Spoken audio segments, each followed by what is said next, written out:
Marco, manda a bala aí. Tá liberado. Tá em casa, Morten? Estou em casa. Estou em Fernanda casa. tá aí? Manda um abraço para ela. Sim, vou. Boa, Está sim, acabou de chegar. Tudo legal. certo. Está bonito aquele parede seu lá atrás, hein? Você gostou? Tem Vai umas doer no flâmulas da pescoço. Noruega ali. É Noruega também? É, tem uma flâmula que a gente ganhou no Partilhe, do time Ah, da ok. Noruega. Tá bom. Bom.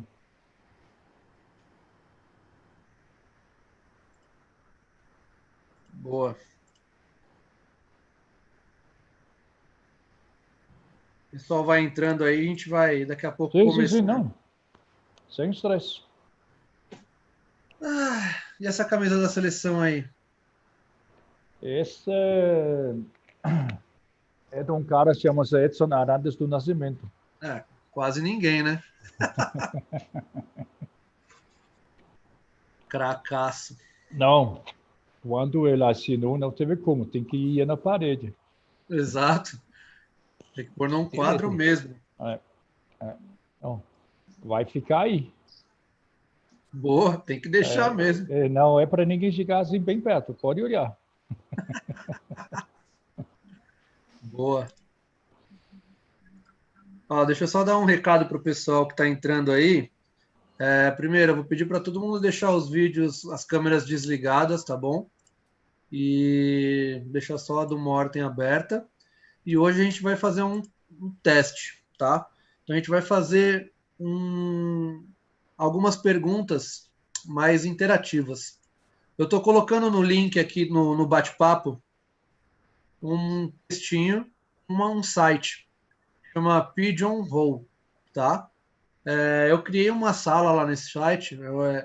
Na verdade, clicando no link, a gente vai poder fazer perguntas diretamente no site, tá? E lá só a única coisa que vai pedir de cadastro é nome e e-mail de vocês, tá bom? Por que eu coloquei isso? Porque a tendência de hoje é a gente ter bastante pergunta, né? Então, para a gente não ficar com aquele monte de pergunta paralela, parecida, vocês vão colocar suas perguntas lá no site, tá? Cadastra lá, coloca o nome quem quiser, quem não quiser põe anônimo. E aí, as perguntas mais votadas, vocês vão poder votar nas perguntas, e as mais votadas a gente vai fazer para o Morten aqui, assim que eu acabar de bater um papo com ele, eu vou abrir para vocês perguntarem, mas a gente só vai perguntar as perguntas que estiverem lá no site, tá? No meio da live eu coloco de novo, eu aviso de novo, porque vai ter gente que vai entrar depois, mas lá no site coloca as perguntas e a gente faz no final aqui, tá bom? E aí a gente pode fazer do mesmo jeito. Morten, geralmente eu abro o microfone e a câmera das pessoas e elas mesmas fazem as perguntas para você, tá? Fica mais fácil. Entendi. Então fica mais fácil. Sem Boa. dúvida. Legal. Para quem não, para quem entra depois aí, vou colocando aqui no bate-papo de novo. Tá aí a Sofia que perguntou. Vai perguntando, eu vou colocando e manda bala lá no site que a gente vai usando sempre lá. Lá no YouTube também eu coloquei a informação. Quem quiser pode ir fazendo pergunta lá pelo site, tá? E só lembrando, quando entrar, tenta desligar a câmera. Deixa eu deixar o Morten aí à vontade e só aparecer ele lá no YouTube, tá bom? Morten, dá mais 2 minutinhos e aí a gente começa, pode ser? Tranquilo. Então eu vou. 2 minutinhos. Estou. Um minuto. Vai, fica à vontade.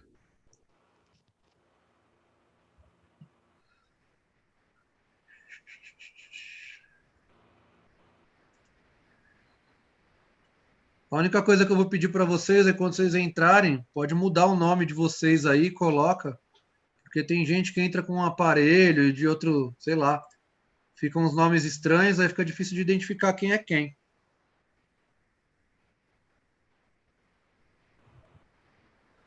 Ah,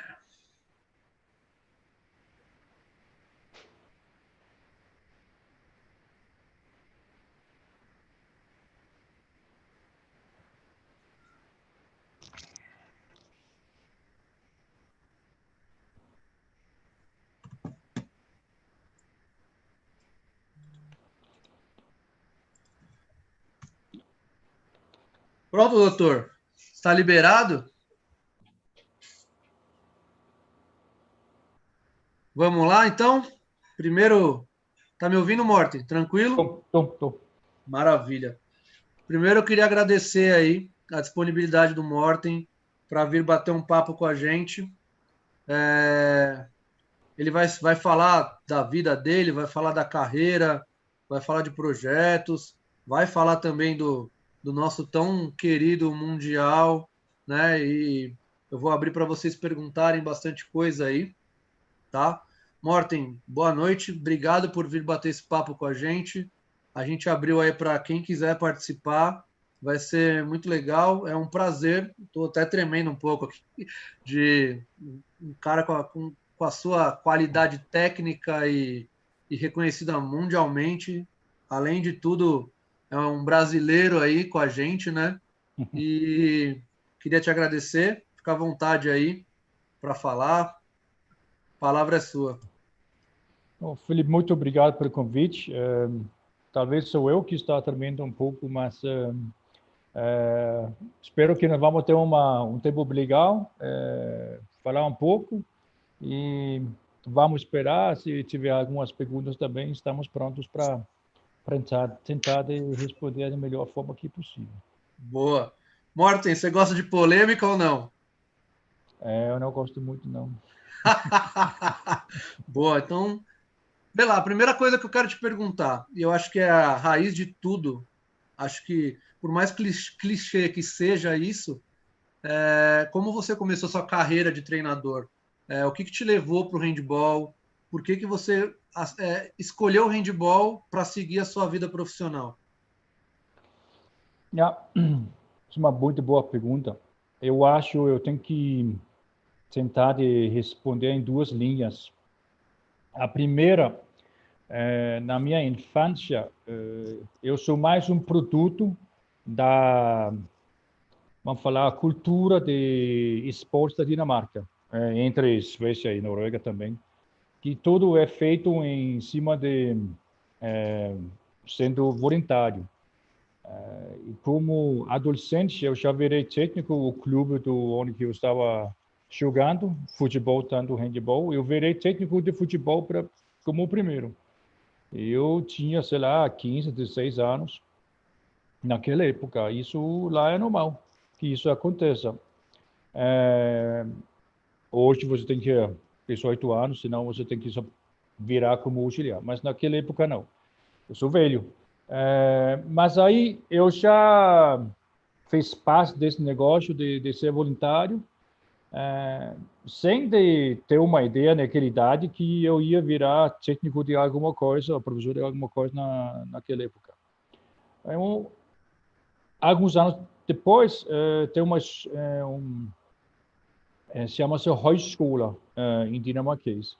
E o que é Højskole? Højskole é uma coisa muito, muito antiga em relação de formação, escolas de formação de qualquer coisa você pode imaginar. Pode ser cultura, pode ser esporte, pode ser qualquer coisa. Mas você mora na escola por um tempo, pode ser 3 meses, pode ser 6 meses, pode ser 1 ano. E quando eu terminei chama-se high school, não me lembro como chama isso aqui, mas tudo bem. Eu tentei entrar naquela escola de esporte. E essa escola, eles têm uma parceria com várias confederações. Sim. Então, no tempo que você está naquela escola, você vira técnico de vôlei, de natação, de futebol, de handebol. E tudo carimbado pela cada confederação. Então, eles têm uma licença para formar técnicos de cada modalidade. E eu me formei como técnico de futebol e handebol. Mesmo naquela época, não tinha isso na minha cabeça que eu vou virar técnico de alguma coisa, nem futebol, nem handebol. Mas eu fiz, porque foi muito legal, eu sabia que ia ser legal e foi. Mas quando eu entrei na faculdade, alguns anos depois,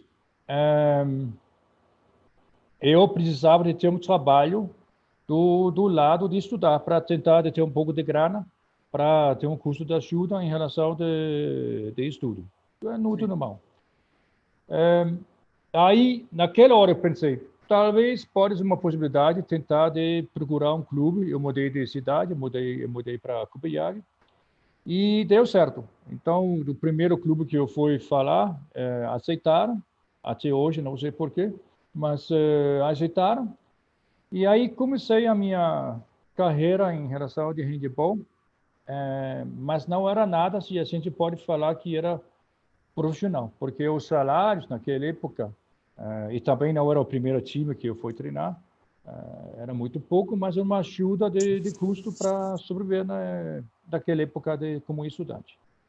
Eu fiquei um ano e um ano depois eu fui para outro clube onde eu comecei a trabalhar com um time de base, cadete, juvenil, júnior, e logo eu virei auxiliar técnico do time principal.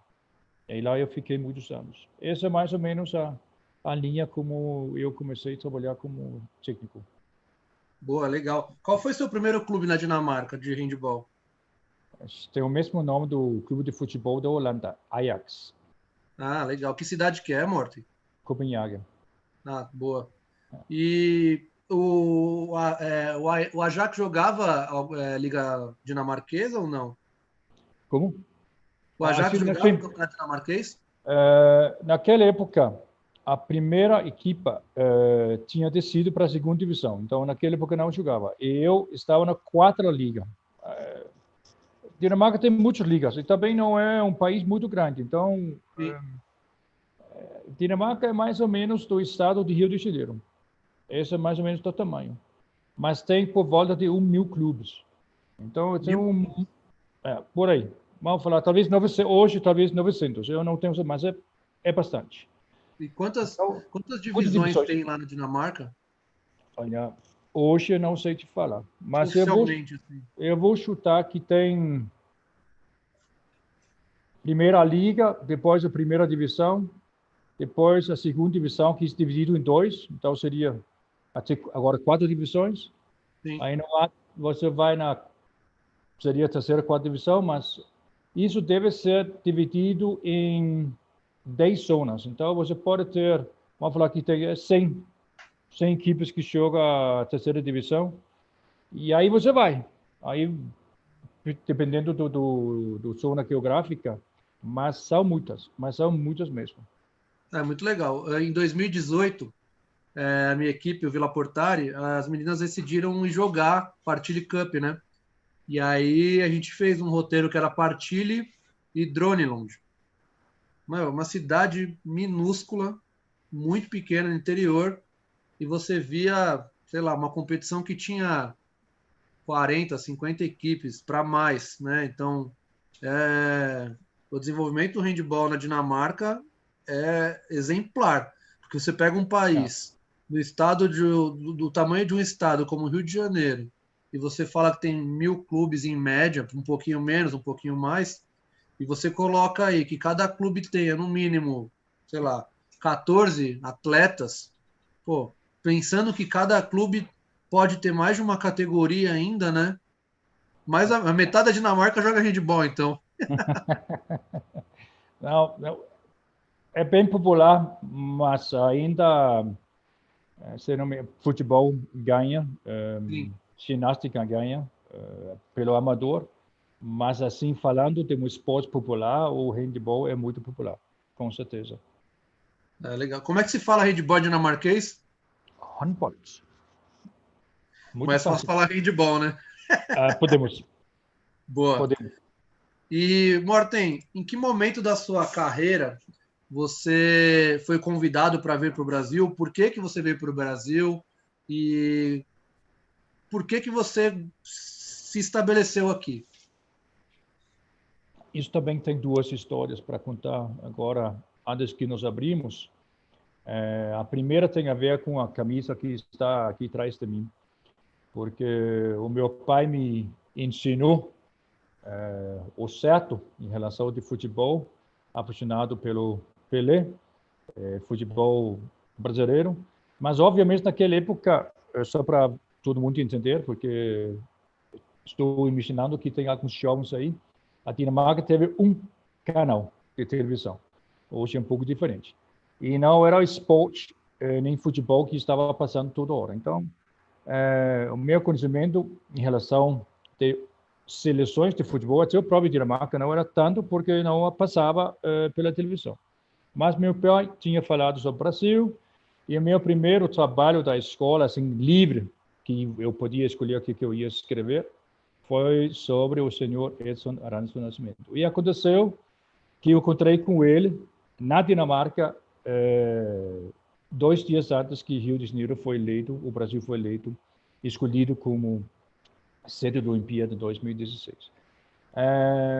Então, foi um dia, eu nunca vou esquecer, obviamente, mas eu me apaixonei pelo Brasil muito cedo, junto com a seleção, a história do Pelé e tudo mais. Eu adorava futebol naquela época, totalmente louco. Mas eu pensei, eu vou visitar esse país um dia. E eu fui visitar, peguei minha mochila, mas no ano, e foi em 93, para estar muito correto, que eu fui para o Brasil pela primeira vez. Mas em 92, aqui em São Paulo, uma equipe de Copenhague, chama-se FF Frederiksberg, fizeram um tour aqui, jogando alguns jogos aqui em São Paulo. E, obviamente, eu peguei esse contato para saber, eu pus na minha bolsa, e chegando em 93, eu peguei meu telefone sem falar português, espanhol, nada. Eu fui convidado pelo Manuel Luiz Oliveira, que também era presidente na confederação, e ele me convidou 2 dias para Aracaju, e foi ótimo, foi bacana, muito bem recebido, foi excelente. E depois eu fui para São Paulo para conhecer algumas pessoas que estavam envolvidas naquele projeto o ano anterior. E eu fui, quando foi o Marcos Garcia que me levou, que treinava em Osasco, e foi até o Dudu, o Eduardo Macedo, que fez o clube dele, o time dele em Osasco, e nós falamos sobre a possibilidade de trabalhar no Brasil. E, na verdade, eu voltei, aconteceu nada. Mas 1 ano e meio depois, só para terminar essa história meio louca, toca o telefone 4 horas de madrugada. Eu pensei, ok, alguém morreu, aconteceu alguma coisa, porque ninguém liga 4 horas de madrugada. Aí era Marcos. E aí, tudo bem? Está pronto? Pode vir para o Brasil? Aí fiquei muito feliz que ninguém se machucou, aconteceu alguma coisa, mas eu tinha que acordar, e 2 semanas depois eu estava no Brasil. Boa. E comecei a trabalhar em Osasco, então, na verdade, o Dudu é o culpado que eu estou aqui, porque a segunda vez, porque eu fiquei 1 ano só, mas a segunda vez ele tinha mudado para o Esporte Pinheiros como diretor, e eu recebi o segundo convite dele. Então, ele infelizmente não está conosco mais. Sim. Mas todo assim passagem pelo Brasil do handball, eu tenho tudo a agradecer por ele. Boa. E para quem não sabe, o Morten, ele é casado com uma brasileira, né? E até ouvi aí, Morten, que você é fanático por caipirinha, gosta muito. Claro, quem não gosta? Boa. Quem falou foi a Amanda, que treinou no Pinheiros lá. Amandinha bom. Melhor remédio do mundo. Né? Boa. E veio daqui, né? Exatamente. E deixa eu pegar um pouquinho essas suas viagens. Em quantos países você já trabalhou, Morten? A trabalhar não são muitos. Aqui, Estados Unidos, Dinamarca, obviamente, Áustria e Angola. Na Áustria você trabalhou no IPO, sim. Angola, 1º de agosto, e a seleção angolana. Aqui, Osasco, Pinheiros e a seleção brasileira. E nos Estados Unidos? Nada de handball. Era trabalho com crianças, adolescentes. Legal. Boa. Acho que pode ser um pouco redundante, mas qual dos países você mais gostou de trabalhar fora da Dinamarca? Esse foi difícil. Boa. A resposta está aqui atrás. Muito legal. Deixa eu aproveitar. E já que a gente falou aí que você trabalhou na Áustria, foi um projeto da seleção brasileira, da confederação, com o IPO, uma parceria, né? E o Brasil mandou as meninas para o IPO para treinarem juntas, jogarem juntas com você, já pensando nas sequências de mundiais que o Brasil jogaria, certo? É. Não, certo. Esse convênio, eu acho, fez muita diferença para a seleção. Eu acho ajudou extremamente a evolução em geral das cada meninas também, mas também isso teve um retorno não só para a Hypo, mas teve um grande retorno para a seleção, que obviamente também era a ideia. Então, eu acho que isso ajudou muito. Legal. E você vê muita diferença, Morty, nas culturas do esporte, lá em Angola, na Áustria, na Dinamarca, Brasil. O que é parecido nesses países? O que é muito diferente em relação ao handball em si? A gente sabe que na Dinamarca o handball está muito mais intrínseco, está muito mais presente na vida das pessoas, né? Já que é um dos esportes nacionais lá. E sair de lá para Angola, Dinamarca, Brasil, o que é muito diferente, o que é parecido nesses países? O que tem tudo em comum é que um monte de crianças, adolescentes, adultos está jogando pelo amor, pelo interesse, pelo querendo evoluir, querendo ser melhor, querendo ser o melhor do próprio país, pelo onde eu trabalhei, querendo chegar até a seleção, querendo defender o continente, e obviamente também querendo chegar até um mundial, talvez uma Olimpíada. Isso está muito claro que isso está em comum.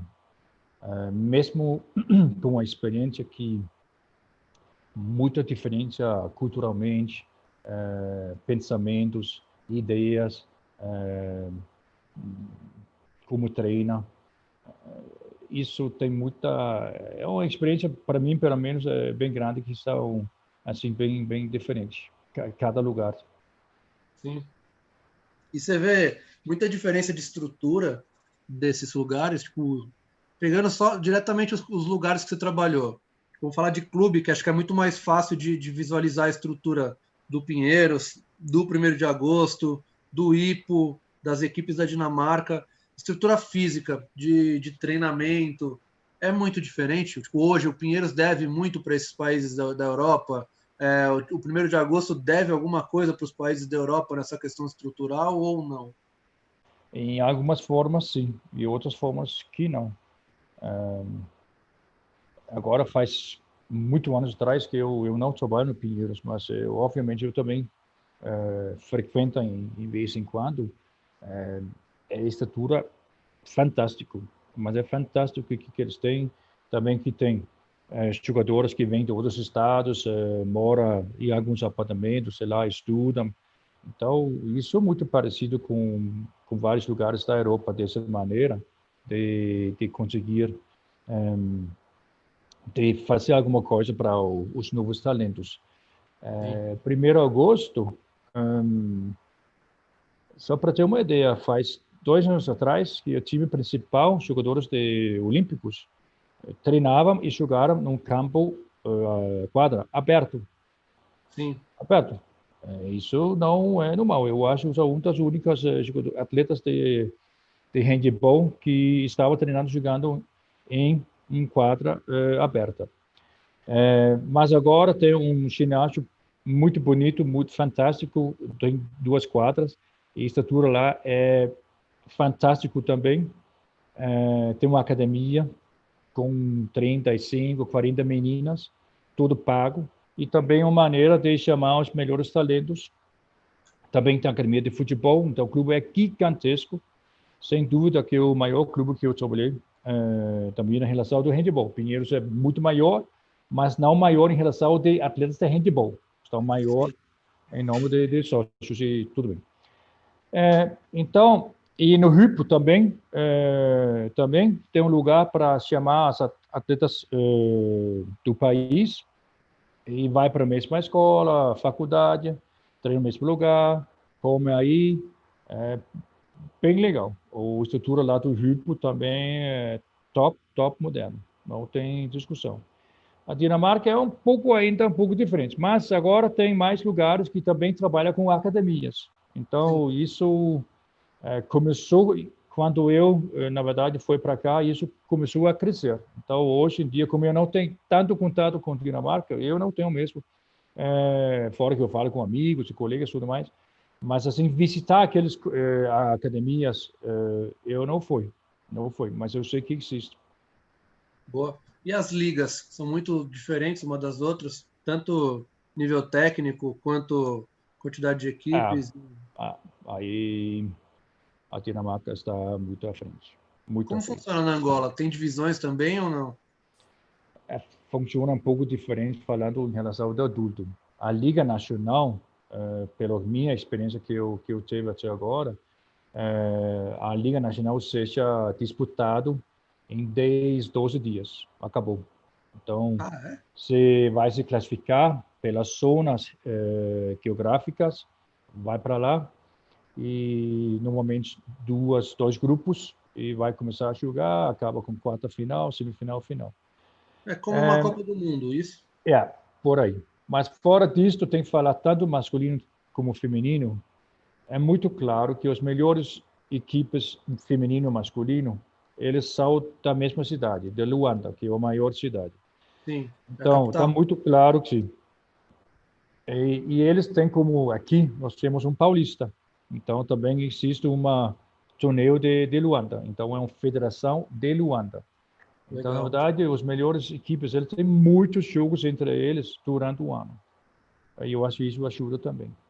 Qual é a média de jogos da sua equipe num ano lá? Um ano, dá. Você conta com a seleção também, está um pouco diferente aí, mas deve chegar um pouco mais de 40, 50 jogos por aí. Vou chutar. É ótimo, né? Se você colocar no papel que uma equipe aqui de São Paulo, sei lá, vamos usar o Pinheiros como exemplo, feminino, que joga um Campeonato Paulista com 5 equipes e uma Liga Nacional totalmente enxuta, sei lá, eu acho que o Pinheiros não faz 30 jogos no ano. Posso Não. estar falando besteira. Mas tem uma coisa legal na África. A Confederação Africana de Handebol, eles têm 2 torneios durante o ano. Então, se a gente compara com futebol, ou handebol, seria uma Copa IHF, e Sim, essa Copa ele é sempre colocado no primeiro semestre. Então, vem os melhores equipes da África masculino e feminino e disputa por 8, 10 dias entre eles. Então, isso já dá alguns jogos. Isso talvez dá entendi. uns 6, 7 jogos essa semana. E antes que comece este, tem um final, um jogo de final. E esse final, que é a abertura do campeonato, em princípio, ele classifica para Super Globo, se fosse Ah, legal. masculino e se feminino. Sim, Então, é uma briga esse final masculino, porque normalmente sempre é só time de Egito ou de Tunísia. Mas sim. é bem legal. Depois começa esse torneio. E no segundo semestre, eles têm vamos falar que isso seja o Champions League da Ah, África. E, de novo, masculino e feminino. Então, eu acho isso bem legal. E se você junta só esses 2 torneios, talvez cada equipe que chega até o final, 14, 15 jogos. Só isso. Fora que você faz no seu país, junto com o que você faz na seleção. Então, logo você vai chegar por mais de 50 jogos. mas é muito legal, né? E você Já. falou do Não, isso é Egito. bom. É O muito bom. Egito sei lá, é um exemplo que a gente tem que É, pensar e olhar com muitos bons olhos, né? Porque na África, tipo, o handebol masculino, principalmente, eles dominam o handebol masculino há algum tempo já, né? sim, Ah, não, é Egito e dominante. Tunísia, que briga muito ali, É, mas o Egito está sempre assim. O Egito ficou entre os 10 melhores países do Mundial masculino que é. rolou. E o próximo Mundial masculino é exatamente no Egito. E Sim, eles vão tentar fazer o seu melhor para mostrar o handball deles. Isso, sim, certeza. muito legal. Só eu queria continuar tocando nesse ponto que você falou dos formatos das competições. E a gente sabe que no último Mundial tanto masculino quanto feminino, mudaram o sistema para o mesmo sistema que se usa na Champions, né? Que é o main round, que, para quem não sabe aí, antigamente você jogava dentro do seu próprio grupo, passava para os mata-matas depois. E agora você joga dentro do grupo, classifica para um outro grupo que arrasta ponto, não é? Do primeiro grupo, você leva os pontos que você fez contra as equipes que se classificaram. E aí, na segunda fase, tem equipes que já saem com vantagem e outras que saem atrás. E aí isso leva a uma semifinal e uma final, certo? O que você acha desse sistema, Morten? Eu já joguei esse sistema. Foi utilizado várias vezes. Eu acho que, por um lado, é justo. Mas se a gente pega o último Mundial e sem retirar qualquer tipo de merecimento, porque podia ser outro país, outra seleção, tem nada a ver. Holanda feminino ganhou, merecido, não tem nada a falar. Mas o fato é que a Holanda perdeu várias vezes durante o campeonato.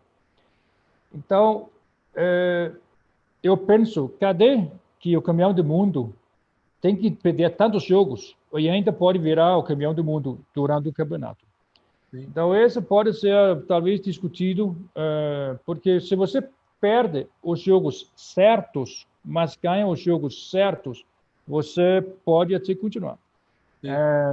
Então, isso talvez tenha o lado meio negativo desse modelo. Mas, por outro lado, continua, assim, você leva os pontos contra quem você está entre os melhores. Eu acho até isso justo. Holanda perdeu a Eslovênia, mas como a Eslovênia ficou em quinto lugar, né? Então, esse jogo valeu nada. Então, foi de graça, foi de graça perder. E isso eu penso que talvez não é tão legal, que é de graça de perder, dessa forma. Sim. Por outro lado, você pode ter um time que está crescendo, está jogando pra caramba. Mas aí um dia, que é na mata-mata, caiu o nível e teve um pouco de azar, não sei o quê, está fora, mas estava fazendo muito bem. Aí vamos lá pensar as coisas. Mas eu penso assim em geral, porque agora eu falo com coração e com cabeça não europeu. Se fosse agora em dezembro, se fosse o antigo modelo, Angola ia para a oitava final. Agora Sim. Não, então está fora. Então, isso, obviamente, sou o primeiro para sofrer que mudou a regra e agora está fora.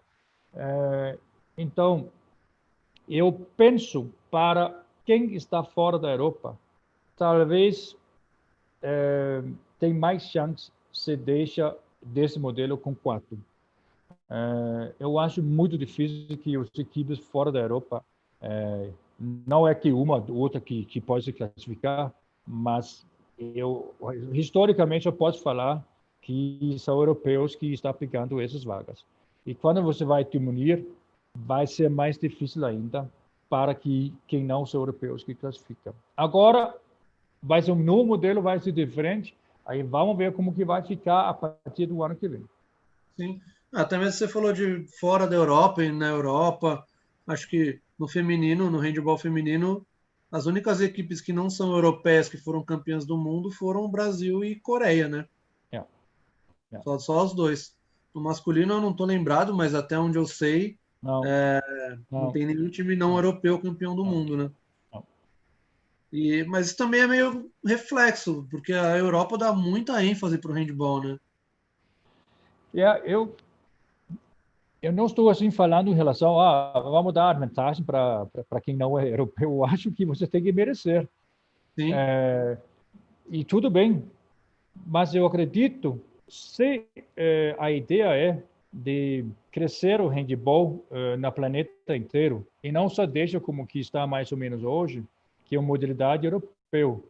Se a gente está querendo que a modalidade vai crescer em outra parte do mundo, na Austrália, na Índia, na China, na Canadá, na América do Sul, na África, mesmo que tem muitos lugares que está jogando handebol, mas mesmo assim, eu acho que tem que fazer alguma coisa para que esses lugares comecem a investir mais. Mas o problema disso não é nem só, na minha visão, não é nem só a boa vontade ou o bom trabalho, as gestões bem feitas das confederações, das equipes. Envolve muita política pública, envolve muito dinheiro, envolve muita coisa que não cabe na nossa mão hoje, né? Para mim também seria muito legal se a gente tivesse handball, desenvolvido no mundo inteiro. Acho que seria muito legal, até no Brasil mesmo, que a gente fala o Brasil maravilhoso, mas o Brasil tem muita coisa ruim no handball, a gente sabe disso. Você vivenciou isso lá na essência e ia ser sensacional para o mundo se as políticas não influenciassem tanto no esporte, né? Mas eu só vou dar um exemplo em ressalto o que importa, porque eu me lembro que quando nós tivemos o Mundial aqui no Brasil, o Brasil ficou em quinto lugar. É o melhor resultado da história. Primeira vez que teve um Mundial nas Américas. Sim. Então, só isso, coisa que teve um Mundial nas Américas. Eu achava fantástico, achava muito, muito importante para o handebol. Fiquei muito feliz que o Brasil conseguiu ser sediar o Mundial. Ficou em quinto lugar, jogou 9 jogos, ganhou 8, perdeu 1, apenas um gol. Então, e isso o Brasil, que talvez na época muitas pessoas de handebol, vou falar do mundo internacionalmente, talvez não deu muito atenção no Brasil.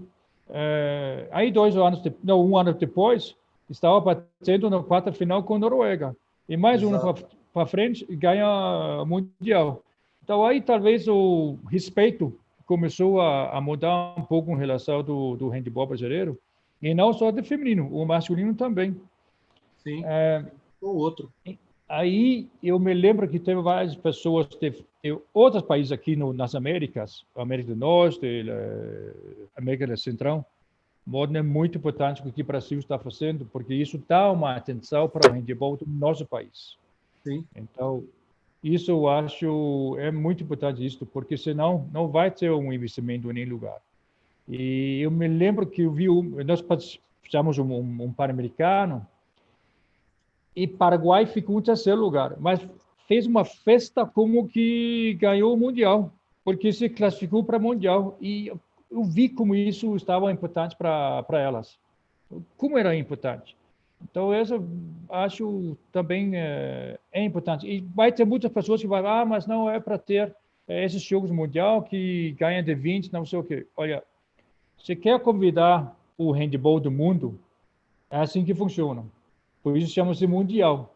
Se não quer chamar de mundial, então chama de europeu, chama-se outra coisa.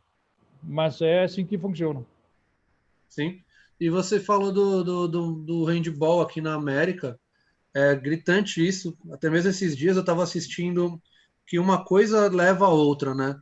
Eu estava vendo um jogo de handball de praia. Tipo, o Uruguai jogando um mundial de handball de praia e jogando pau a pau, jogo igual contra a Polônia, contra equipes que são muito fortes. Então, tipo, a ideia deles pegarem o handball indoor e mostrarem e pegar as vertentes que ele tem também ajudam muito, né? Quem já espera. O Brasil tudo bem, porque a gente tem uma cultura de praia muito grande, né?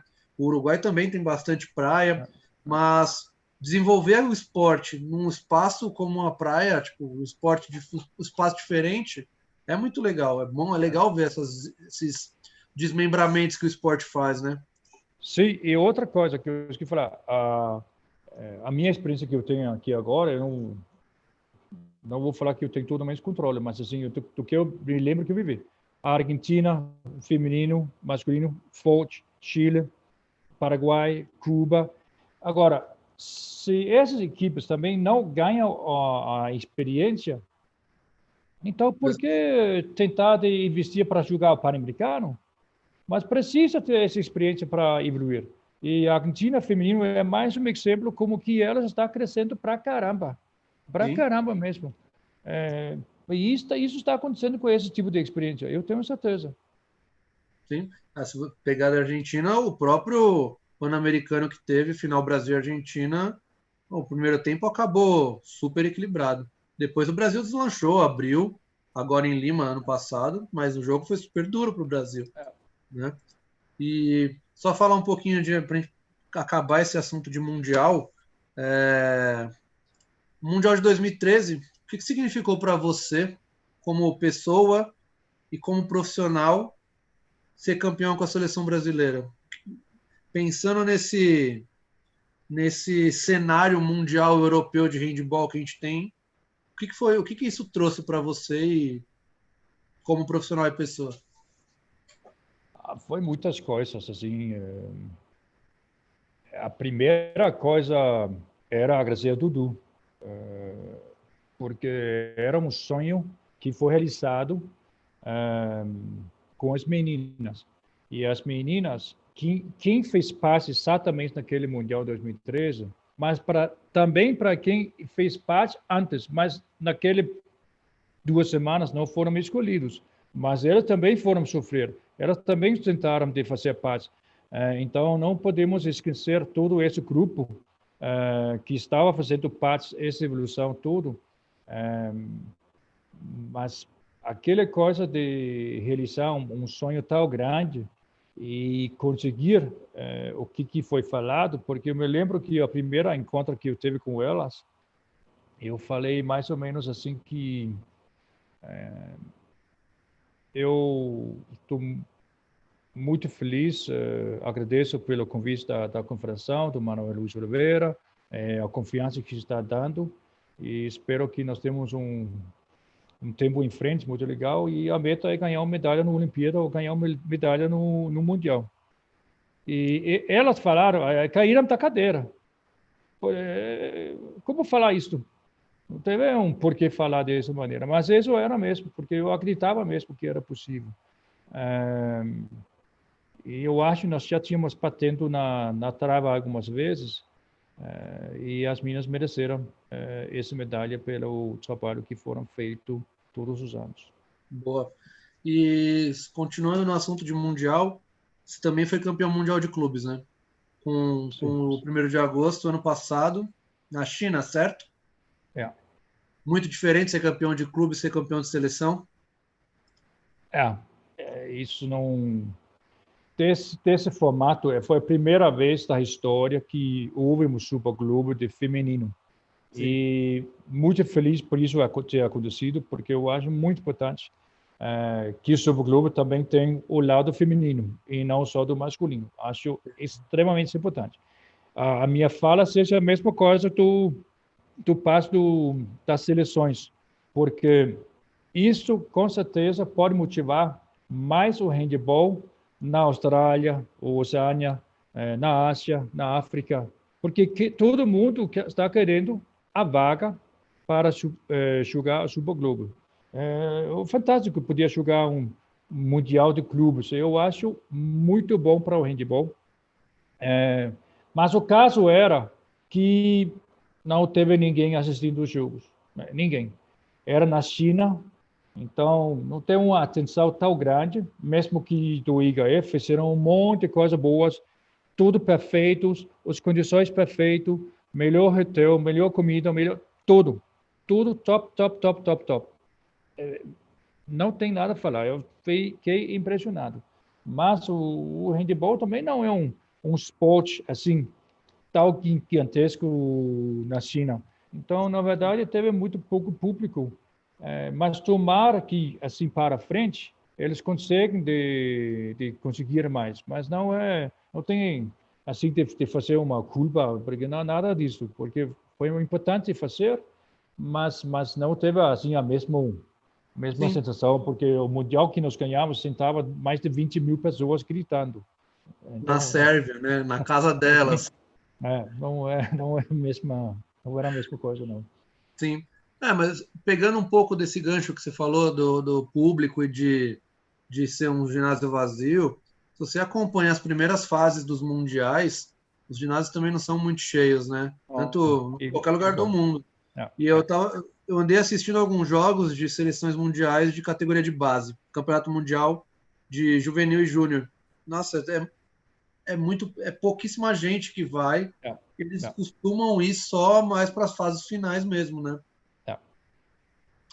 Isso é Boa, verdade. legal. Morten, vou te fazer só mais uma pergunta e aí a gente vai abrir para o pessoal que quer falar com você aí, tá bom? Pode ser? Perfeito.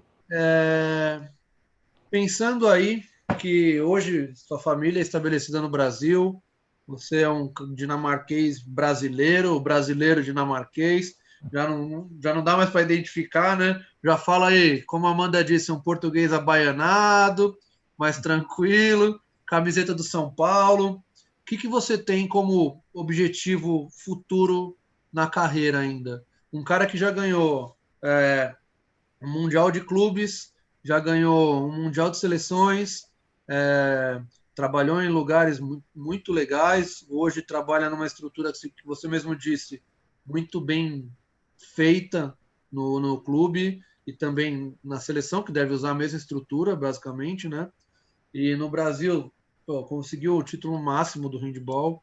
O que você, Morten, tem como objetivo de carreira daqui para frente? O que você ainda não fez, que você quer fazer e o que você almeja aí? Tem muita coisa que eu não sei ainda. Eu não sei, está muito claro como técnico não é você que escolhe exatamente o que você quer. Você pode ter alguns sonhos que você queria realizar. Não está claro ainda. Eu tenho mais 6 meses de contrato em Angola. Então, eu estou vendo algumas possibilidades para o ano que vem. Não é que tem que ser de handball, pode ser que seja outra coisa também. E se tem que ser em outro continente, aí nós temos uma nova situação em relação à família, como você falou, que está aqui. Então, primeiro passo, acredito eu, que eu volto para o Brasil. Aí nós vamos ver como que fica. Tem 6 meses ainda para tentar resolver e achar o que tem que acontecer. Boa, legal. Morten, aqui eu fiz como eu falei no chat, ó, a gente conversou. A gente fez as perguntas do pessoal hoje por um site, tá? E aí, nesse site, as pessoas votavam nas perguntas que elas acham mais Ah, interessantes, né? Para não ficar um monte de pergunta perdida e pergunta repetida. Então, a gente tentou fazer esse formato. Foi bem legal. A gente tem aqui 3, 6, 9, 10 perguntas. Eu não vou fazer todas, até mesmo porque algumas já foram faladas aqui entre a gente, tá? tá. Mas eu queria abrir para essas perguntas. As pessoas que forem chamadas, elas mesmas vão perguntar para você. E aí, fica à vontade, tá? A primeira pergunta, que foi a pergunta mais votada, foi a do Marco. Marco, pode abrir aí para a gente e manda bala aí. Professor Morten está à disposição. Um prazer. Primeiro, eu agradecer de você estar aí.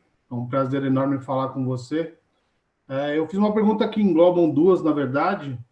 Acho que a primeira você falou um pouco dela já, que é o que te fez assumir a seleção brasileira, né? Com tão pouco... não tinha notoriedade nenhuma quase dentro do handball. Você sair da Dinamarca, um país que tem o que é o handball praticamente, né? E você assumir a seleção brasileira. E depois o que fez você sair daqui, campeão mundial, para assumir esse novo desafio na Angola, né? Que também é um país que estava iniciando praticamente o seu trabalho no handball. Né?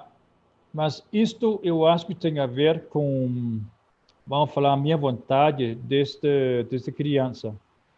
E talvez tenha a ver um pouco cultural. Os dinamarqueses têm não vou falar fama, mas viaja muito mesmo. Europa é fácil de pegar de carro, pegar de ônibus, pegar de trem, pegar de avião. Mas os dinamarqueses têm uma tradição que viaja muito. E, por um caso ou outro, eu me apaixonei pelo América do Sul, logo, e quase conheço todos os países aqui, quase conheço todos os estados do Brasil, como técnico de handebol, mas também como uma pessoa privada, tirando férias, ou sei lá, um fim de semana. E, assim, agora brincar um pouco, Felipe, que eu virei brasileiro, e eu me sinto em casa, eu me sinto muito, muito bem. Eu fui para qualquer lugar desse país aqui que é maior do que a Europa. Isso sendo como técnico profissional ou como uma pessoa morta. Sempre com braços abertos, com um sorriso. Qualquer lugar do Brasil. Eu não me lembro que isso acontece em outros lugares, outros países que eu visitei dessa maneira, tão forte, tão intenso. Então, tem muito a crescer ao Brasil e aos brasileiros do jeito que eu realmente fui recebido. E agora, claro, aconteceu que tem uma possibilidade de trabalhar na África, então, e ainda Angola. É uma seleção super, super, super interessante, que eu acho ainda tem muita coisa para evoluir. Então, esse também será um desafio muito grande. Então, talvez eu tenha esse DNA de querendo de buscar novos desafios em vários lugares do planeta. Muito bom, professor. Obrigado. De novo, agradecer você pela resposta, pela presença. E é um prazer ter você aqui, tá? Obrigado mesmo. Obrigado. Boa, Marcão. Marcão é um cara que trabalha com handball também, Morten. Hoje ele é auxiliar técnico de São Caetano, do Albertinho.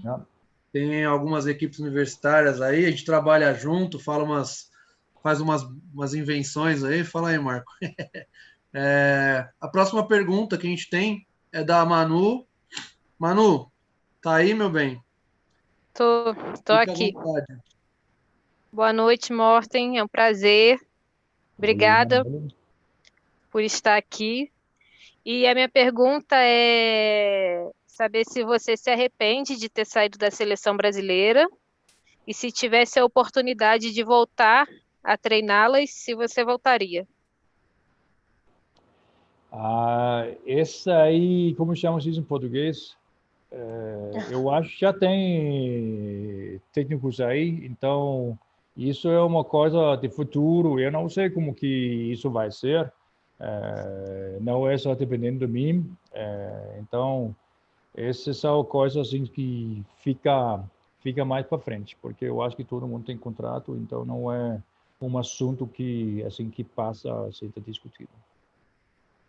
Mas você se arrepende de ter saído ou foi por causa do contrato mesmo? Não, era assim mesmo. Não há falar.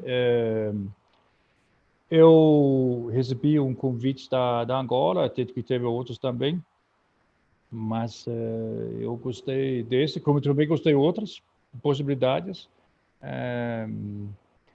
Então, eu acho até isso fica assim, seja normal. Vamos falar, a vida como técnico, você muda, ou sei lá, clube, seleção.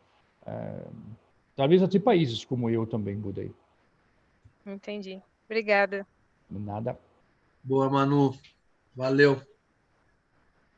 Morten, a próxima perguntinha que a gente tem é do Caico. 06, tá aí? Boa, garoto. O seu irmão tá com vergonha ali no fundo, meu irmão tá aqui do lado, tá assistindo também. Boa, fica à vontade, Zé. Boa noite, Fê. Boa noite, Morten aí. Queria primeiro agradecer pela oportunidade. Acho que para todo mundo aí que assistiu foi uma puta experiência poder ouvir um pouquinho aí da sua história, um pouquinho aí da sua trajetória no handball. Tinha pensado em duas perguntinhas. A primeira queria saber o que mais te encanta no handball. E a segunda, na sua opinião, qual o melhor atleta feminino e masculino na atualidade hoje no handball? Vou pegar a última primeiro. Eu não sei, realmente, porque quem é o melhor? É o melhor goleiro? É o melhor pivô? É o melhor central? Porque eu acho que tem tantas coisas diferentes em cada posição que acaba sendo um pouco difícil falar quem seja o melhor. Até que eu recebi essa pergunta outro dia também, mas obviamente o Polman, que é meia esquerda da Holanda, ela é extremamente importante para a Holanda, mas por outro lado ela não defende tanto como hoje, então como define, mas com certeza ela seja considerada entre os melhores, que tem bastante. Ainda para mim, a Duda é o melhor defensor aí, está muito importante para a Gjord, está muito importante para a seleção do Brasil. Então, tem muitas jogadoras extremamente importantes, mas também penso eu que tem muito a ver com qual é a posição que você está jogando. E, obviamente, não é só porque sou dinamarquês, mas está falando de masculino, o Mikkel Hansen, para mim, é excepcional, mas é a mesma coisa, de novo, que de posição. Tem outras posições que também são jogadoras de extremamente alto nível. Agora, o que me pega no handball, eu acho que são muitas coisas, mas eu acho que a intensidade, aquela coisa, o jogo é físico, eu adoro, e a velocidade. E aquela coisa que as coisas podem mudar. As coisas podem mudar em pouco tempo, vira. Isso pode por muitos motivos. Pode ser físico, pode ser tático, pode ser técnico, pode ser muita coisa. Mas isso dá um trick para mim, que eu acho muito legal que esse jogo tem essa coisa também. Igual basquetebol. Basquete também, as coisas podem mudar em pouco tempo. Eu acho muito bacana. Ótimo, muito obrigado, viu? Valeu, Fê, valeu, Morten. Grande abraço. Valeu, meu querido. Meu goleiro. Bom, o Morten falou da Pohlmann, Stavana Pohlmann, para quem não sabe aí, ela joga hoje até num clube da Dinamarca, né? Ela joga no Esbjerg. Como é que fala, Morten? Esbjerg, você foi muito bem. Ó, chutei e acertei. Boa. A gente tem uma perguntinha agora da Louise, e a gente vai dar, graças a Deus que o microfone da Louise está com um problema, então eu vou fazer a pergunta dela, porque, Morten, se ela fosse perguntar, todo mundo que está aqui já viu ela nas outras lives, ela vai ficar uns 45 minutos fazendo a pergunta. Então, vamos dar uma cortada aqui. A ideia ela perguntou duas coisas. O que você notou em relação ao trabalho das categorias de base aqui na Angola, ao nível de seleção brasileira e seleção angolana e os clubes, a nível de seleções e de clubes? E depois ela pergunta, conhecendo as meninas brasileiras hoje e o trabalho que é feito, você acha que a gente tem um bom caminho até uma medalha olímpica? Agora, eu não vou conseguir falar muita coisa em relação à formação de time de base, tanto Angola como Brasil, porque agora faz bastante tempo que eu não estou aqui, não estou acompanhando. E, para o outro lado, eu não estou acompanhando muito o time de formação de Angola, porque ainda hoje eu não estou com o time principal de 1º agosto, eu estou na formação, eu sou coordenador de todas as equipes e das treinadoras. Então, eu estou acompanhando as nossas próprias meninas do clube. E eles estão muito bem, mas estão muito, muito bem. Mas eu não posso falar muito dos outros, porque eu não estou acompanhando tanto. Então, fica um pouco difícil assim de comparar. Mas, basicamente, podemos falar que tem muito poucos clubes em Angola que está totalmente dominando, tanto o feminino, tanto o masculino, de formação e de adulto. Agora, o Brasil é diferente, porque tem muito mais lugares, cidades, clubes, faculdades que têm equipes. Então, essa forma está bem diferente em relação a isso. Como que era outra? Em relação à medalha olímpica, você acha que o Brasil feminino está no caminho certo aí? Sim, eu acho. Eu penso assim, do handball, o esporte de handball no feminino deve ser a modalidade no mundo que tem mais seleções, mais países que têm chance de ganhar uma medalha olímpica. Porque o nível está muito claro que nós temos poucos países, poucas seleções que estão acima das outras. Não é que sempre ganham, mas se pega uma estatística dos últimos 10, 15 anos, vocês vão reparar que França, Noruega, E Rússia está sendo repetido. E nos últimos 6 anos, Holanda está lá. E aí, uma vez ou outra entra, outra sai. Mas está lá. Está perto, ou ganha uma medalha. Mas depois disto, você vai ter mais uns 15 países, 15 seleções que pode. Eu sei que não é todo mundo que vai para a Olimpíada, mas eu posso só bem rapidinho. Aí vocês vão me corrigir que eu estou errando. Noruega, Suécia, Dinamarca, Rússia, Romênia, Polônia, Hungria, Sérvia, Montenegro, Espanha, França, Croácia, Alemanha. Falei Holanda, esqueci Holanda. Coreia, Japão, Angola, Brasil, 18. 18 países. Então, está muito claro para mim que tem um equilíbrio aí que está muito difícil de jogar seu dinheiro e falar esse país que essa seleção que é o melhor. Então, tanto como eu acredito que tem outras seleções de feminino que podem fazer uma excelente Olimpíada, tanto eu acho também que o Brasil pode fazer uma excelente Olimpíada. Sim, e a gente não falou também da Eslovênia, que ganhou da Holanda, né, no primeiro jogo. Sim. Boa, legal. Respondido, Luiz. A próxima perguntinha que a gente tem aí, Morten, é do Felipe. Cebola, você tá por aí, meu? Fala, Felipão. Boa noite. Meu Deus, cada dia mais feio, hein, meu? Que isso. Primeiramente, valeu, Fê, pelo convite. Obrigado pela oportunidade de estar aí com vocês. E, Morten, eu já trabalhei com futsal. O Felipe conheceu um pouco do meu trabalho. E uma das coisas que eu mais adoro na minha vida são as pré-eleições. E da onde veio aquela sua ideia na pré-eleição do Mundial? Na minha opinião, vocês foram campeão ali naquele exato momento. Então, conta um pouquinho dessa história para nós, por favor. Eu sei que esse negócio da vestiário virou um pouco interessante para muitas pessoas. Agora, eu não sabia o que fazer em relação quando chegamos na Sérvia. Então, não era assim preparado meses antes.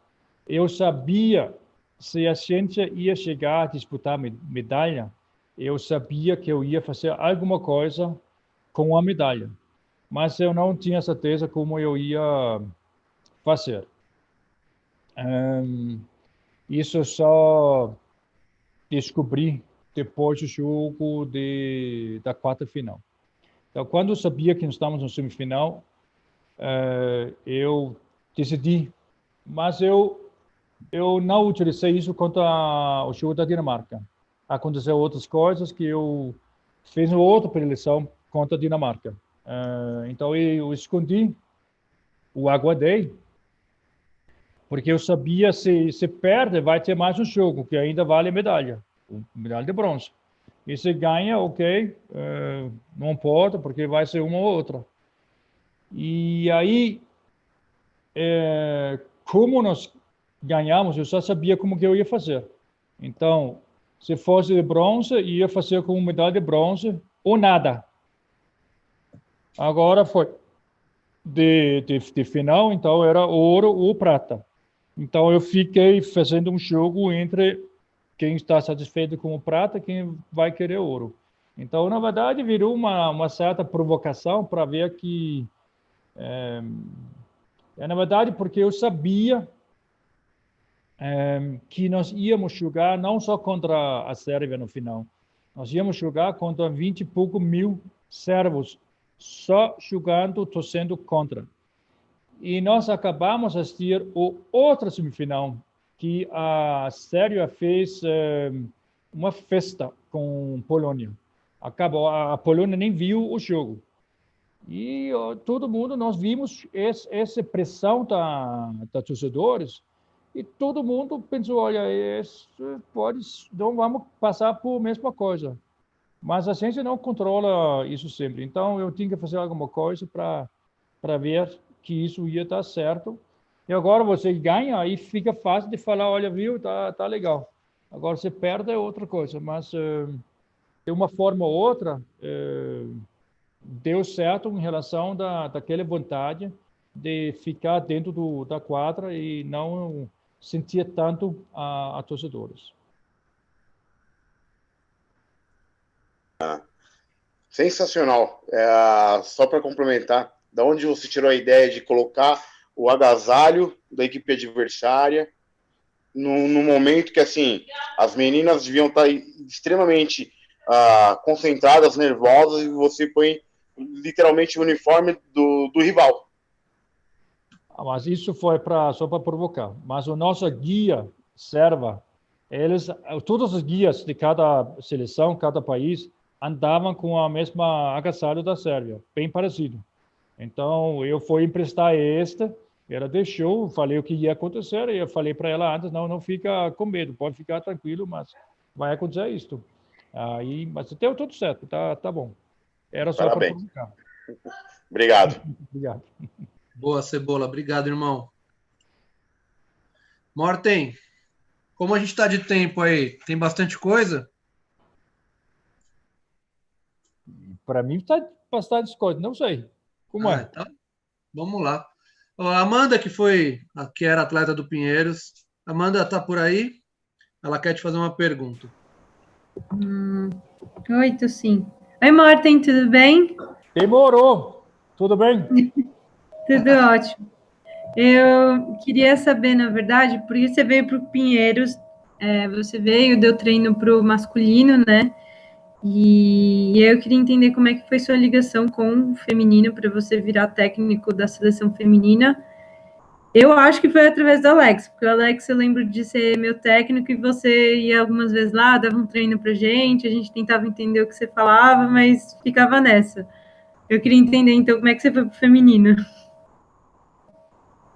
Eu penso assim, de novo, não é sempre que o técnico decide se ele vai para masculino ou que vai para feminino, porque algumas vezes tem a ver com os convites que ela ou ele recebe.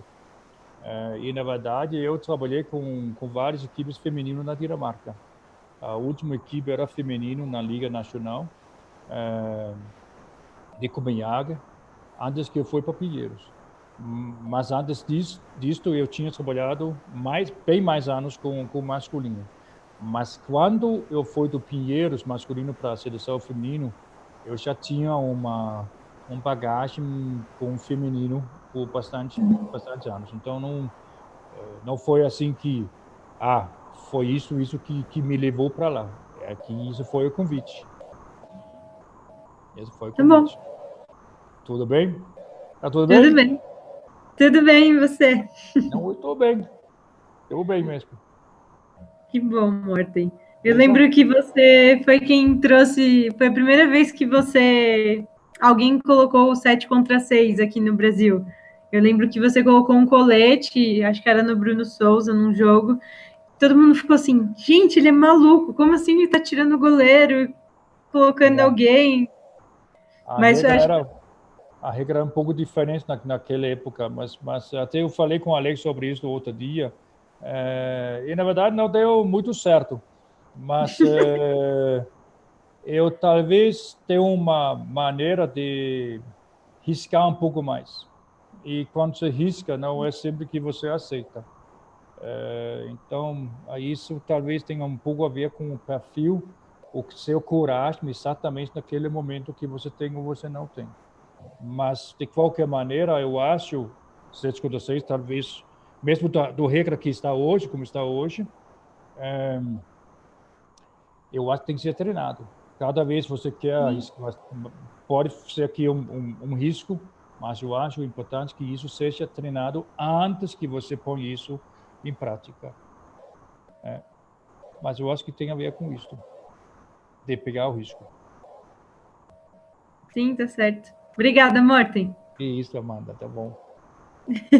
Boa. Agora ela é minha atleta, Morten. Tá lá treinando com a gente. Bela você contratação. Tem muita sorte, hein? Boa. Morten, a gente tem uma pergunta agora, internacional também, né? Tem um amigo meu, que é o Chico. Tá aí, Chico? Ele é pivô do Águas Santas de Portugal.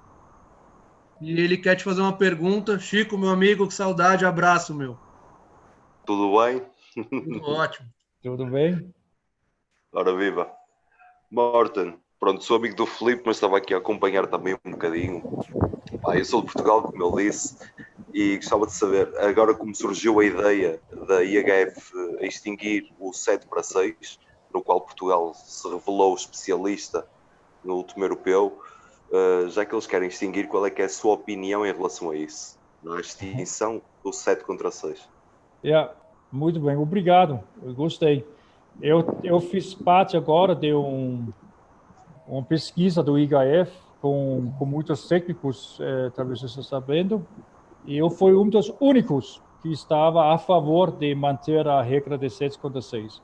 Mas uma grande maioria dos treinadores, tanto feminino e masculino, que foram perguntados, todo mundo quase estava querendo voltar com a antiga regra e tirar da maneira que está hoje. Então, eu tenho uma sensação que esse pode ser uma regra que seja retirado logo em frente. Mas eu estou a favor, porque eu vejo que isso vira mais uma arma que cada equipa pode utilizar e que não pode utilizar. Não quer utilizar, então você não utiliza. Você está a favor, que talvez que eu falei com a Amanda agora, isso é um risco, porque você não tem um guarda-redes, goleiro aí.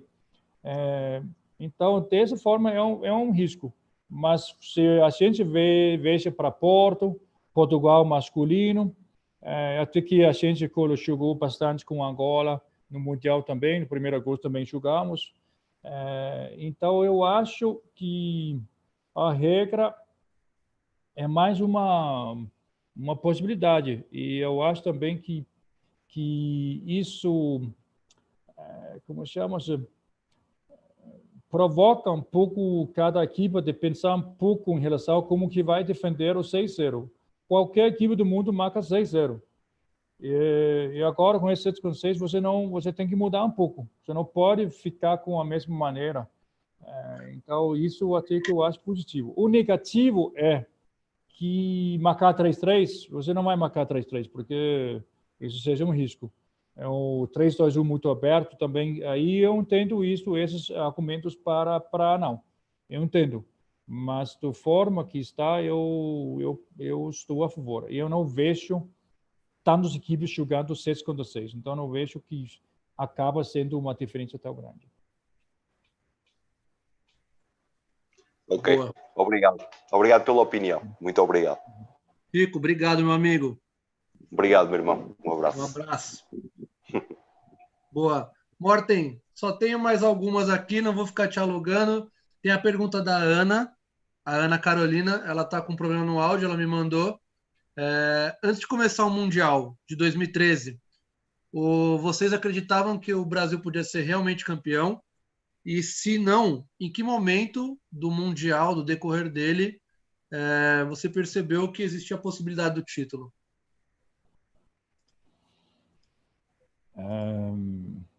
A preparação para o Mundial em 2013 foi a pior de todas as preparações que nós fizemos em todos os campeonatos que nós participamos.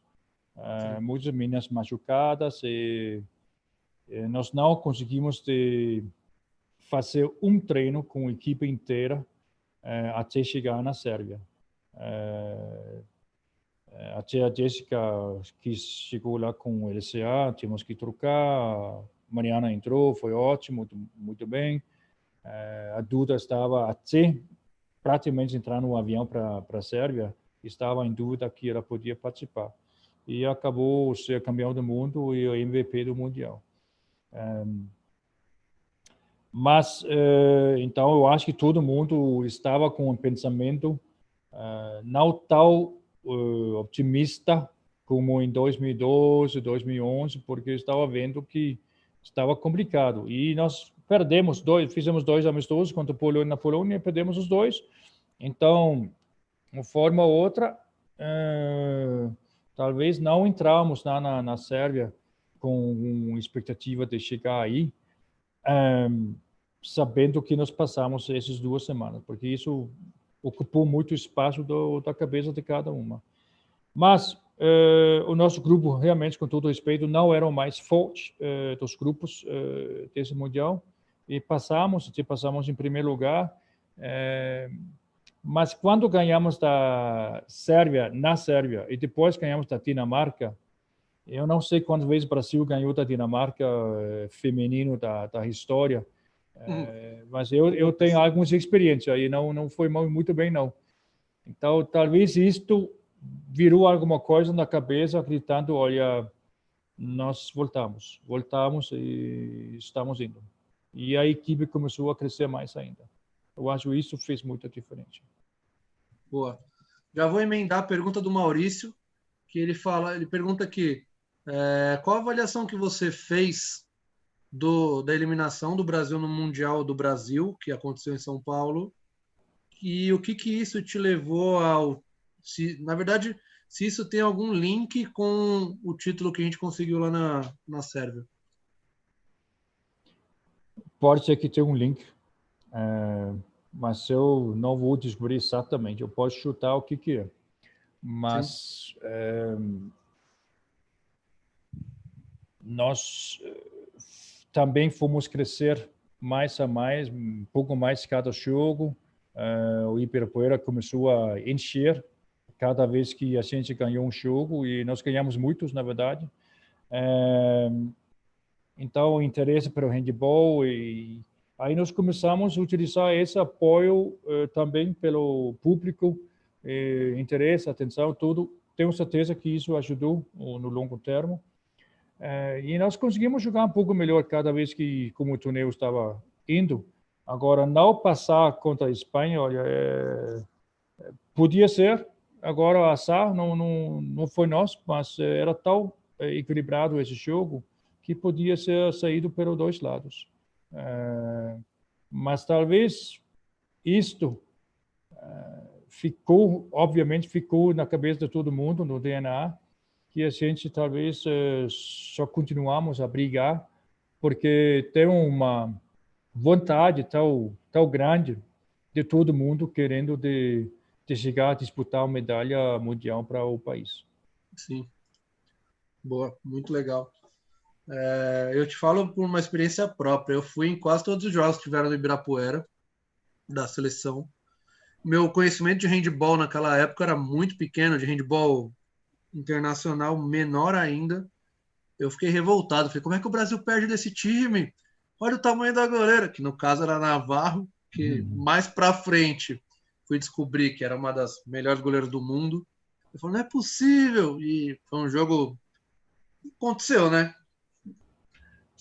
Ganhou quem tinha que ganhar. E agora a gente tem uma pergunta de um cara que você já conhece, trabalhou com você no Pinheiros. Ô, Diego, você tá aí, meu? Ele gosta tanto de você, Morten. O cabelo ele cortou igual. Mano, que inferno. Fala, Morten, tudo bem? Maestro Diego, olha, eu gostei esse novo cabelo, ó, tá excelente, meu. Eu vou... Tinha mais cabelo do Pinheiros, né? Ó, A idade chega, né? A idade chega, né, Morten? É isso aí. É porque você trabalha com muito time de feminino, aí coisa começa a cair, eu já falei. Tem isso também, viu? Falei. Tá vendo? A maioria é feminina, tudo bem. Morten, só para lembrar assim, pessoal, você fez história com o Brasil, né? Foi campeão mundial, primeira vez na história do Brasil. Foi campeão com o time da Angola, no Mundial de Clubes. Mas também foi o primeiro técnico campeão pelo Pinheiros, né? Liga Nacional, lembra? 2007. Eu lembro. A gente perdeu o Paulista, perdeu a Copa do Brasil. E aí todo mundo achava que a gente não ia ganhar a Liga Nacional e ganhamos. Conta aí um pouquinho daquele ano pra gente aí. Não, esse ano obviamente foi especial, porque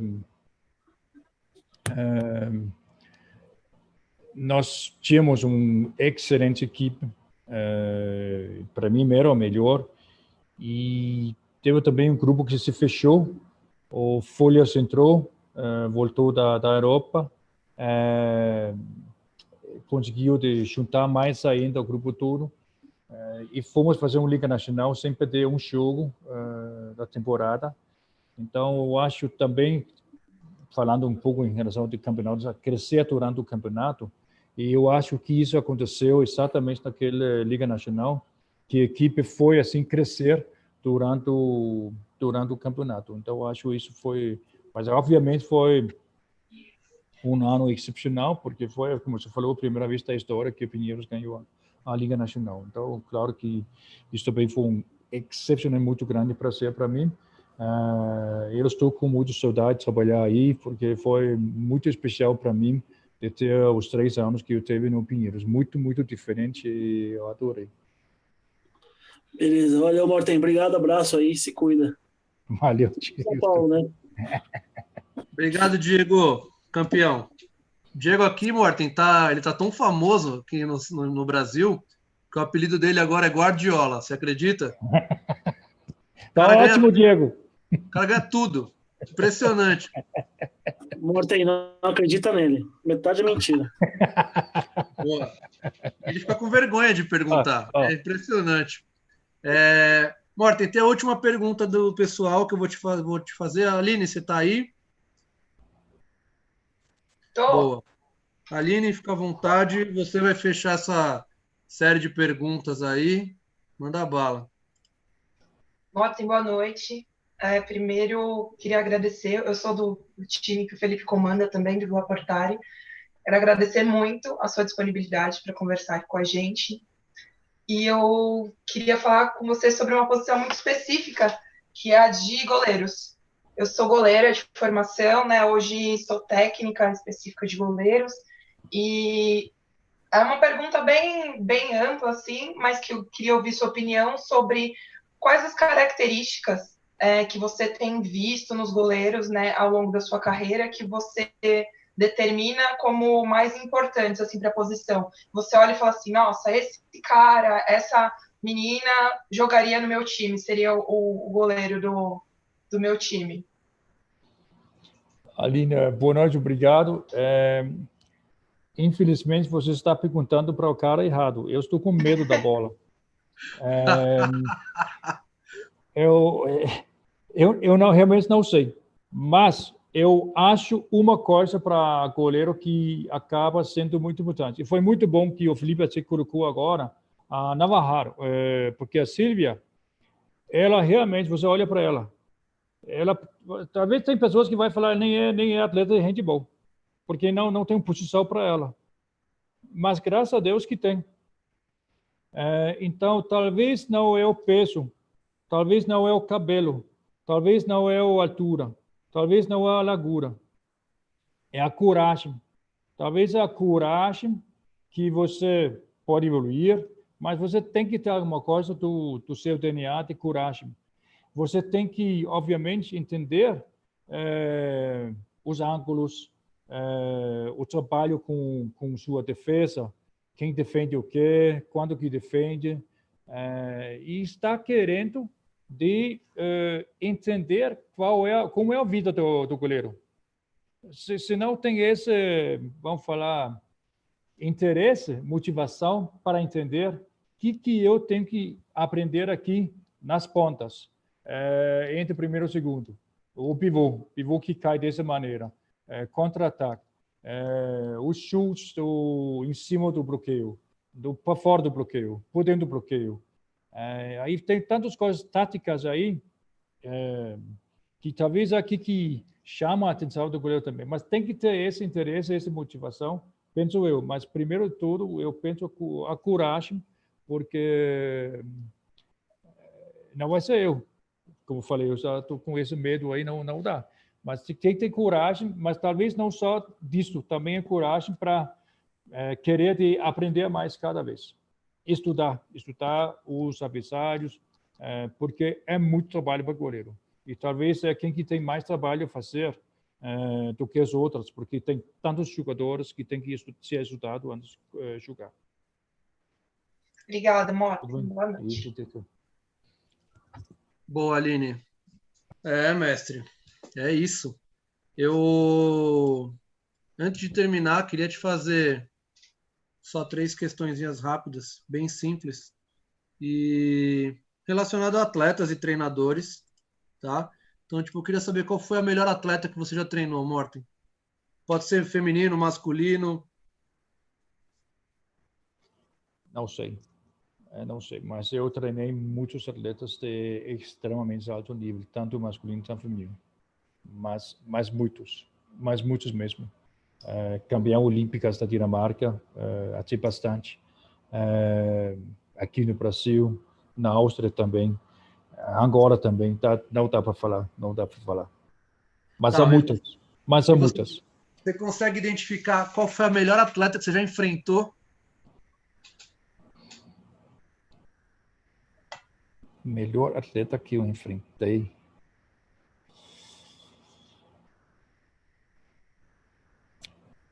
Eu posso falar o nome agora e daqui a pouco eu vou achar um que eu acho o melhor ou igual, mas não tem problema.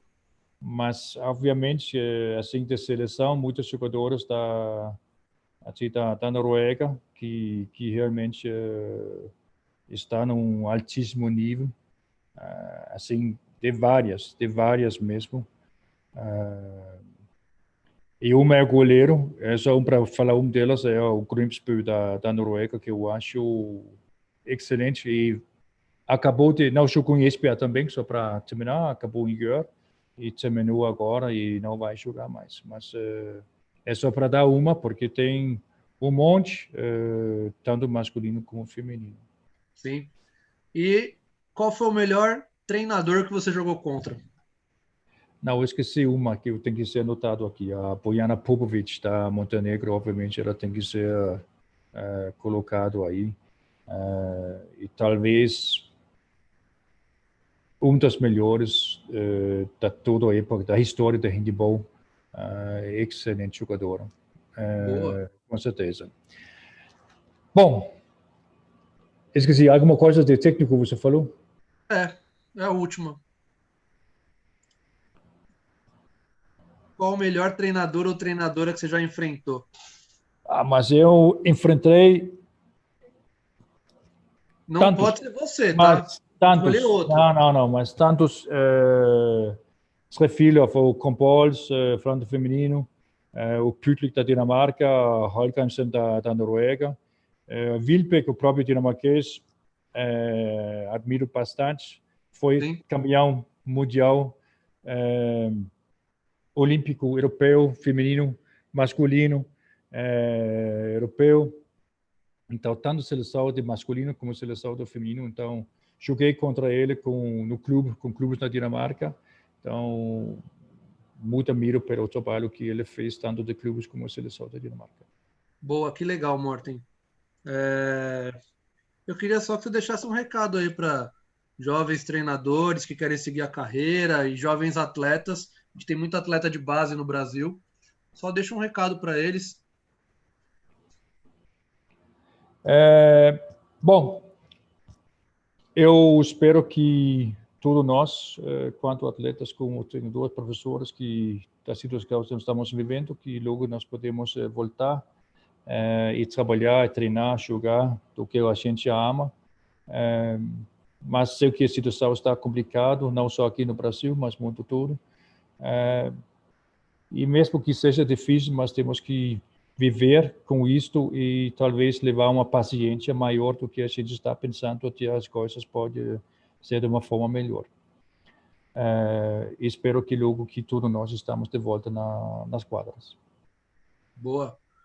Obrigado, legal. Espero que realmente a gente consiga voltar o quanto antes, porque é duro ficar fora da quadra, fora do nosso habitat natural, que a gente se sente à vontade, né? Yeah. E é isso. Queria te agradecer de novo pelo tempo que você deu pra gente, aí doou pra gente. Foi um bate-papo muito gostoso, muito legal. Acho que todo mundo que estava aqui aproveitou bastante. Você sabe a admiração que todo brasileiro ligado ao handball e que conhece de handball tem por você, todo o respeito que você tem aqui. Como eu disse, você é um dinamarquês brasileiro ou brasileiro, hoje mais brasileiro do que dinamarquês, e fico muito feliz de poder ter esse bate-papo, de ter você aqui com a gente, super aberto aí às respostas, às perguntas, e espero que a gente possa se ver em breve aí e seguir os caminhos que a gente precisa. né? Felipe, muito obrigado. Você já perguntou que talvez seria o próximo passo, o que vai acontecer. Eu sei que você já está aproveitando que existe uma coisa que chama-se campeão de bola. E, obviamente, que todo mundo assistindo conhece o prefeito naquela sua cidade, não sei onde, porque você não vai conseguir fazer a sua rosqueta sem comprar a cola na campeão de bola, certo? Ou você vai comprar as bolas Select, você vai me ligar, você vai me escrever, e você junta uma faculdade, ou 2 ou 3, compra 100 bolas, e vamos combinar um curso de graça. Boa. Eu mesmo compro aí, eu pego com a Fernanda direto as colas, né? Eu sei disso. Então, boa. Estou esperando todo mundo aí, quando eu sei que as coisas vão melhorar um pouco, que ninguém está treinando nesse momento, mas a empresa está lá e vamos conseguir alguma coisa para frente. Morten, qual que é o site e o Instagram da Campeão de Bola? É Campeão de Bola mesmo. Mas depois, se você quiser, eu mando para você. Você pode pôr, se você tem grupo aí ou qualquer coisa. Na verdade, eu já tenho, né? Eu já sigo até. É só para falar para o pessoal aqui abertamente, para eles poderem procurar. Procure Campeão de Bola. campeãodebola.com.br. Isso mesmo. .br. Isso mesmo. Maravilha. Morten tem cola, tem bola. O que mais você tem aí, Morten? Esse que nós temos. Para quem que vai jogar, você estava falar de beach, então também, claro que temos beach.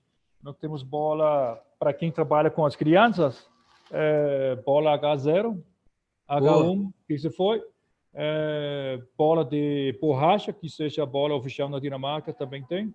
Sim. Tem H0. Então, H0, H1, H2, H3, só falar. Está aqui, ó. Boa.